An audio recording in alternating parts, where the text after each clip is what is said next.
So tunakuja kwenye kitu kinachoitwa add resources na kuassign resources to the task. Resources ni nini? Resources ni either mtu au watu, equipments au materials ambazo zitasaidia katika task kufanyika.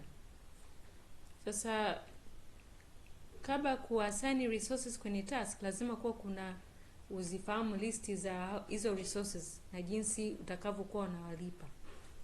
So what we do, we just make sure uko katika task, then unaenda kwenye Gantt chart. Unaona hapa tuko kwenye view ya Gantt chart, ndio maana hata hizi bars tunaziona.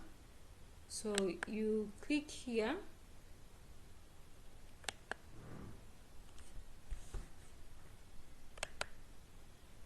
then utaona kitu kimeandikwa resource sheet. Una click hapa resource sheet, then hapa unaandika resources zote ambazo ulizonazo. Kuna resource name, kuna type, material na kuendelea. Ngoja tuandike hapa, let's say resource number 1 is maybe Albert. Okay. Oh, let's say there is a chairman. That's one resource. Okay. So huyu ana term as work, ni mtu anafanya kazi huyu. Alafu kuna term nyingine as materials na kuna resource nyingine as financial resource. Okay. Kwa hiyo there's human resource, physical resource and financial resource. Ndio maana work, material and cost. Kwa hiyo huyu labda chairman ni mmoja. Okay. Kwa hiyo labda huyu rate yake analipwa let's say $20 per hour. Overnight kama ikitokea amefanya kazi overnight, labda atalipwa $5 per hour. Okay. Kuna kitu kinaitwa hapa accrue. Kuna prorated, kuna start, kuna end. Yaani huyu ukisema start na maana huyu analipwa mwanzoni kabisa. Huyu kuna case inaitwa prorated, analipwa kulingana na number of hours kadri anavyoendelea kufanya kazi. Na end huyu ina maana huyu analipwa baada ya kufanyika kwa kazi. Kwa labda huyu tunaweza kusema labda huyu analipwa according to the work. Okay? So we call it as prorated.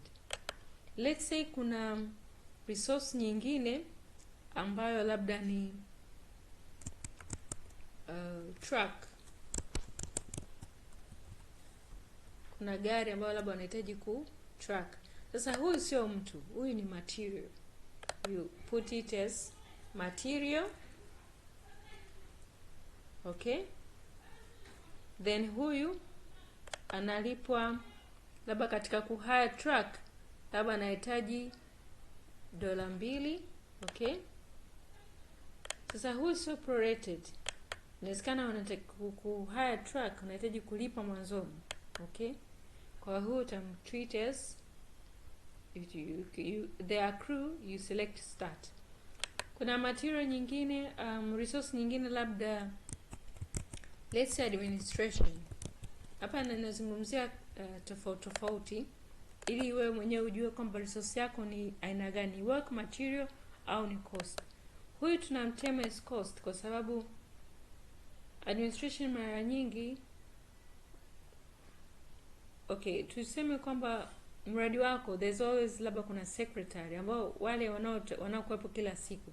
Kwa hawa tunatema as administration na hawalipi per hour, ila wanalipwa kulingana na yani it's according to the salary. So huyu unaweza kwa term as end, hawalipi mwishoni, hawalipi mwanzoni, wanalipa mwishoni mwa mwezi. So huyu na term as end. Okay. So this is how you create the resource names.